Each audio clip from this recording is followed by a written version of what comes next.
Hello everyone, Ken here, back with a new twist on the project and resume review series. Today, Tina Huang will be joining me to go through 5 different resumes and give feedback. I think that this is better for the person being reviewed because they'll now have 2 sets of eyes, one from me and one from a FANG data scientist on their resume. This will also help me work through the gigantic backlog of resumes that's accumulating quicker and quicker each day. We'll be calling this series the Data Science Resume Roundup, and we'll be hosting episodes on both of our channels. So remember to check out Tina's channel and subscribe over there to be alerted when the next episode comes out. Now on to the resume reviews. Okay, so our first resume is from Venat. So Venat has, the first noticeable thing about this resume is that it is very long. It is over 4 pages. And if you've watched some of my other resume reviews, I almost always recommend that you make your resume into a single page. So as data scientists, one of the most important things that we can do is convey complex information in a very concise and effective way. And the best way to show this to an employer is by conveying your career, everything about you, in a single page. So just by having your resume on a single page, especially if you've done a lot, that shows to them that you can condense this information and that you can tell a really good story without overwhelming them, without wasting their time. So the first recommendation I would have for Venat is to figure out how he can get all of this information onto just that one page. I don't think that he needs this about section. The about section is something that you can put in a cover letter. Cover letters, some people think that they're not as popular anymore, but they probably have about the same chance of getting read as an about statement at the top of the resume. So you can go into a lot more depth there if you really want. In the cover letter, you can write a whole page rather than just a paragraph. Also, the highlights, your entire resume should be a highlight reel. So there's no need to include the highlights of your resume. There's no need to write a summary because your resume, by definition, should be a summary. I think that Venat has done an incredible amount of coursework and certifications. What I would recommend is listing some of the most important ones, or perhaps having a portfolio website if they really wanted to showcase this in long form. What a lot of people don't realize is that you can use your resume and have links to a lot of other resources. And so you can have it expand from just that page if people are clicking links and going away from it. So don't worry about, oh, they're not getting enough information. In the short term, they can get all of that information if they click some of the links on your resume. So he could cut through a lot of this noise just by linking very effectively. The software skills, I think that this might even be a bit too robust. I do recommend looking through all of the job postings and figuring out which ones are important, which languages, which tools are important for the positions that they are applying to. Again, the projects look good. It's just a bit too robust. We want this to really be trimmed down. Venat's clearly done a lot of impressive stuff, but what would be even more impressive is if he could get all of this in a shorter format. What do you think, Tina? Pretty much you just stated everything that I wanted to say as well when I was going through it. So yeah, like what you were saying in terms of like no about, yeah, the about is really not necessary. The only exception would be if you have something like very, very like weird or like interesting on your resume that you just wanted to explain a little bit more. Also that length. So I noticed here that you're still an undergraduate student. So especially as an undergraduate, there's really no need to go over one page. Even as a master's student, no need to go over one page. If you have a PhD, like fine, maybe like 2 pages. If you have like 10 years of experience, maybe 2 pages, but yeah, you get the gist of where I'm coming from there.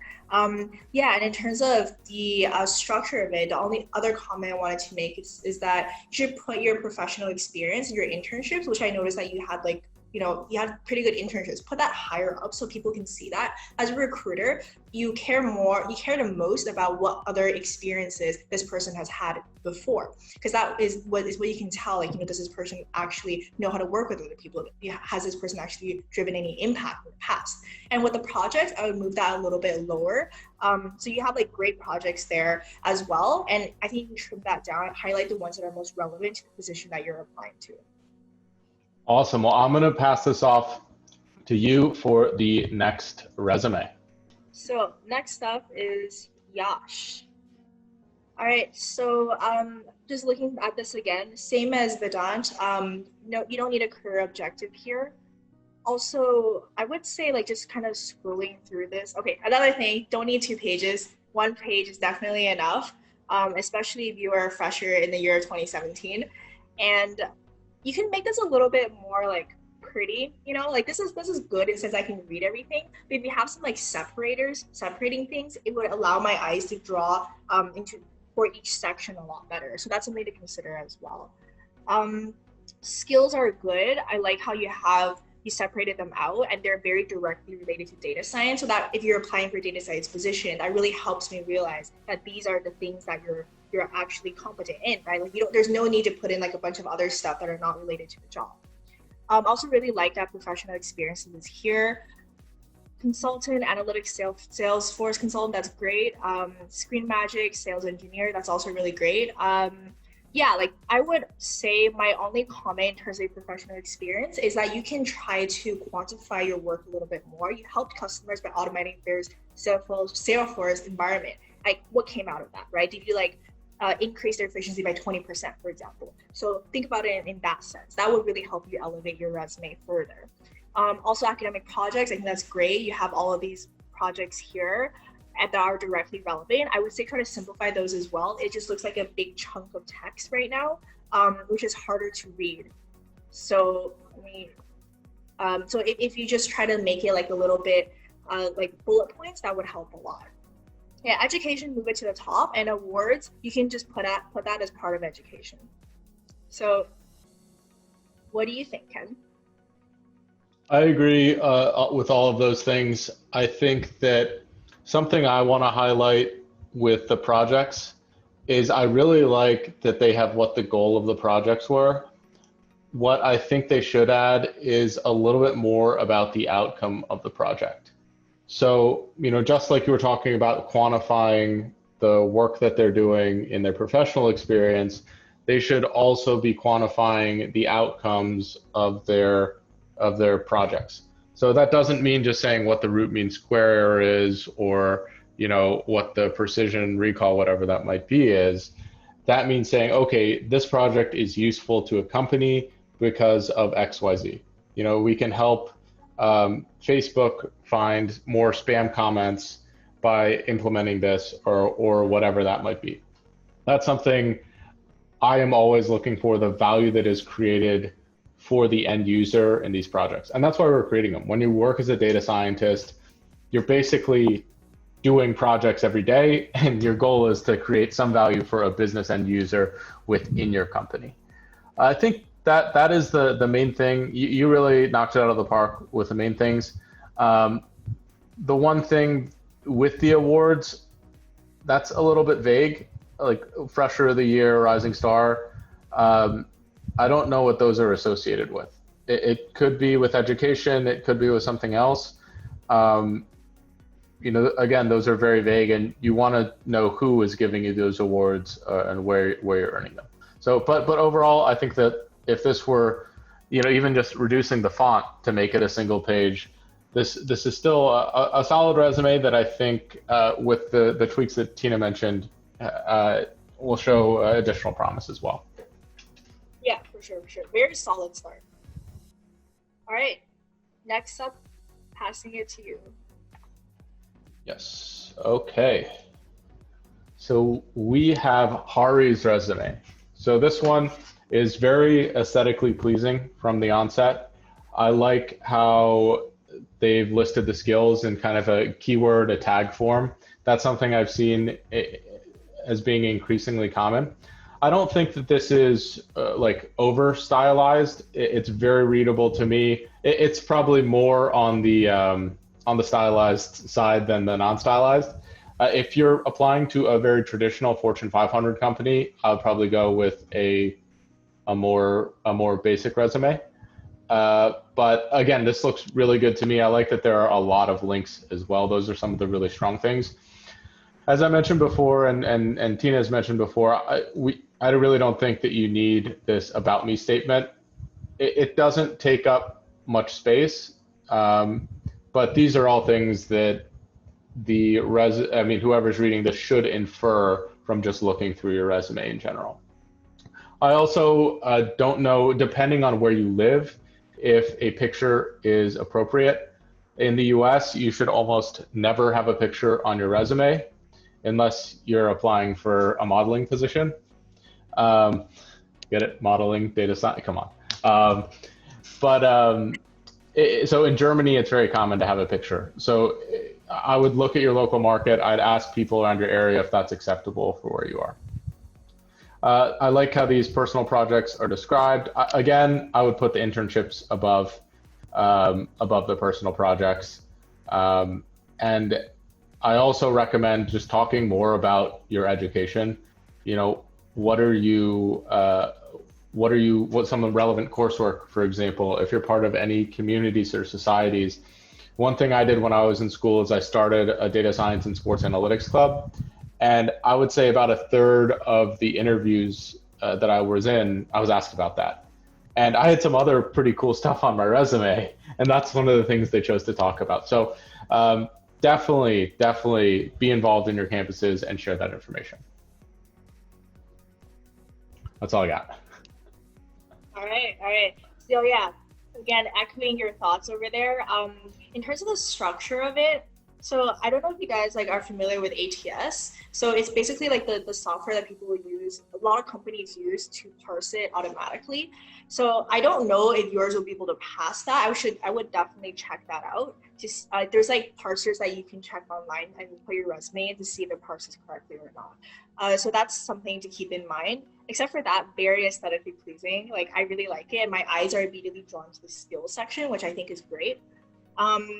The other comment that I had is for personal projects, I would change that honestly to data science projects or something like that to emphasize the fact that it's data science related, because the rest of your resume all follows this data science and data analytics theme, right? So I think it would be just that little bit of extra touch, just tying everything back together into data science. And as Ken mentioned, I love the links over there. That's a really good use of real estate. So people can, if they're interested, they can always click through and look at it. Especially if these are GitHub, or some GitHub notebooks or something like that. That's really, really great and professional. So also just one more comment in terms of the quantification again. So this is something that I understand is kind of difficult for some projects, and just, especially if they're projects that you do on a short-term basis, that you don't really know what that impact is. But it's okay if you just kind of make a guess at it. Do a bit of a sizing, right? And try to put in a number there. You can even put in a range if you're not sure, because that just shows that you're thinking about the impact that you're driving, which is, as Ken was saying as well, that's really what a data scientist is, right? We're trying to drive impact here. Except for that, I think it's really, really great. And, again, really aesthetically pleasing. Yeah, I have one more thing that I just realized. So the strengths and the industry expertise, I don't think that these are really useful at all. We should be understanding that you're a quick learner because you have certificates or you have a good GPA or you've done all these projects. We can tell that you're well organized because your resume is very well structured. You have good storytelling skills because you have a good description and these things. These are things you should not be telling the recruiter. You should be showing them through the other parts of your resume. So if I were to restructure this, I would actually remove the strengths and industry expertise. These are all things we should be inferring from your experience and your projects. I would move the internships up. I'd put the personal projects over here. And I would just like Tina said, I would put more depth into the descriptions of the personal projects, because I think that would carry you a lot further. That does all of the showing rather than telling with the strengths there. Yeah, awesome. Agreed. I will pass it back to you, Tina. Great. Okay, up next. I'm sorry, I'm gonna butcher your name, but I'm gonna try anyway. Sabrami. I'm sorry. Okay, so this resume, yeah, now my first instinct is to scroll through the resume to see how long it is, because you guys already know what my first comment is gonna be. Don't need to have more than one page, especially you have a bachelor's degree, no need for that. Also, this quote, machine learning enthusiast and a data science practitioner, it's kind of similar to the about or the summary. It's not really necessary. Let's see, in terms of education, that looks good. First class, so I'm assuming like first class is whatever the equivalent GPA is in the school that you went to. Technical skills are good, but I would rearrange them. So there's no need to have so many subsections. Maybe just 3 or 4 should be enough. But I really like how you're putting all the related tools in there. So that's really great. Self-paced projects, I would just call that like data science projects, something to just drive from the fact that you're a data scientist and you're looking to you're getting into a data science position. I really like how you have that summary on the top. That's really useful for seeing like what is it that you actually did. I would recommend trying to simplifying the summary though, so it's just like a few words, and then you can have your first bullet point describe what it is that you did. Your second one describe what tools that you use, and the third one describing impact. So that's actually the formula that I like to follow for pretty much everything. So again, like first line description, second line technical skills that you use, and third line what happened to it. So yeah, like follow that for the rest of them. Professional projects, so I assume that this is work experience. You might want to change that into work experience. Yeah, this looks good to me as well.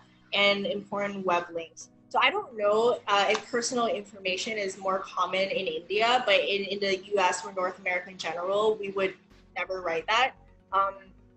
Yeah. So the whole structure thing, I would just put the professional stuff first and then the projects afterwards. What do you think, Ken? I agree 100%. And something that we talk about naming conventions a little bit, and so they have self-paced projects, but they also have professional projects. I would say the way that I would frame those things, I would say professional experience and also project experience. So you're framing your work, you're framing what you've done as those things as experience in the recruiter's mind or in the manager's mind. So that's completely truthful. You're creating experience through your projects or whatever that might be, but that experience is a keyword in almost every job that we're looking at, right? So that would be the biggest thing for me. Sorry, I got a seed in my throat. But I agree with everything else. I think this one could really benefit from some additional organization and styling. But for the most part, the content is very solid. And just organizing this, making sure you're showing that you can convey information in a clear way. One thing I also do like is how they use bold to kind of highlight some of the keywords. I think that's a nice touch. And something that I think I do that in my resume as well. I can't remember, but yeah, that's generally my thoughts there. Agreed. Yep, just kind of condense things a little bit, and I think you're really off to a great start. All right, back to you again, Ken. Great. Okay, so let's share. We have I'm going to pronounce this wrong, but I think it's Diraj, and I think that this from the onset is very much how I would structure my own resume, or how I think about the resume being structured. Your experience is the key feature here, which it generally should be. I mean, that's the single thing that people are going to focus on the most, is the work you've already done. I will say that when you're looking at experience, most people will only be expecting to see around 3 bullets for each position you're in. You go really in depth here, and you do quantify what you've been doing. So I'm under the impression that that's probably okay. I mean, if you can convey that you've done a lot in a past job, that's very effective. I don't think you need to separate it into current projects and past projects for this job. I mean, maybe that does fit because there's so much, and it's a place where you can break it up. But again, very strong. The technical skills, I like this a lot, although I don't see, I'd probably like to see the programming related stuff higher up. And I would almost always go to the job descriptions and look at what types of technical skills these companies are looking for, and put it borderline in the exact order that they're asking for them in. I mean, you see Python asked a lot up front, you see R asked a lot up front. I think you should put that up front because that's probably a keyword that they're looking to understand. This is a very effective way to put management skills. So I was talking about, hey, you don't want to tell people that you're a hard worker, you don't want to tell people that you're organized, that you're a team leader, but you can say that you're familiar with agile development. That provides additional value. That's different. That is a hard skill that you can define. You can say that, okay, data management might be a little vague, but it's still a little bit more concrete than what we were talking about before. Jira, Trello, all of these project management tools, understanding how to use those. A lot of companies use Jira. A lot of companies use some sort of ticketing system. That is something that is very valuable to have on the resume. I'm personally pretty comfortable with how the education is. I don't think that unless you have a really crazy experience from your education, it needs to be super featured, but that's really solid. So what do you think, Tina? Yeah. Pretty much what you said again. We seem to be on pretty much the same bandwidth for all of these today. The one thing I wanted to say is I feel like compared to the other resumes that we saw today, this person has more experience. You can tell that they were a software engineer for a few years and then they went to data analytics. So instead of saying that you're a data analyst just upfront, I would actually just remove that because you have programming skills and computer science skills are actually very, very valuable as a data scientist. So you don't need to make that small so that people don't see it. You want to express the fact that you can program and you have these software engineering skills. And in terms of the profile, again, I don't really think that's super necessary. They can kind of glean, especially because you have richer experiences, that you have data analyst experiences and you also have software engineering experiences there. Also fellow Canadian here. So Dalhousie, I've been to Halifax, been to Dalhousie, really, really pretty.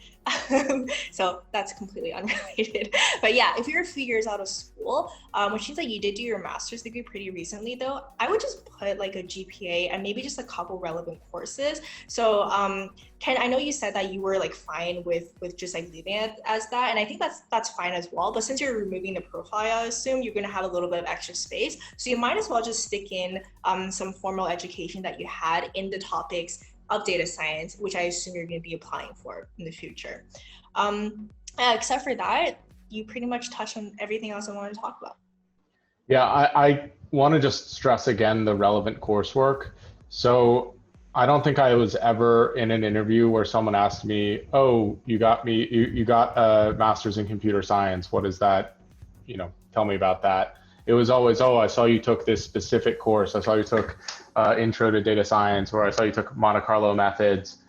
Tell me about what that course meant to you, what you learned in that, how that can apply to this position." So it doesn't really matter what you got your master's in. What people are going to hone in on is the coursework that you took, because that's a lot more descriptive, that's a lot more specific, and that can tell a really good story. Awesome. Well, so I think that is all of the resumes that we're going through in this first section. We're going to go and do another one of these on Tina's channel, so definitely stay tuned for that. We'll link to that when that video comes out. And until next time, thank you so much, Tina. This was awesome. I'm really excited to go through some more of these with you. Me too. Thank you.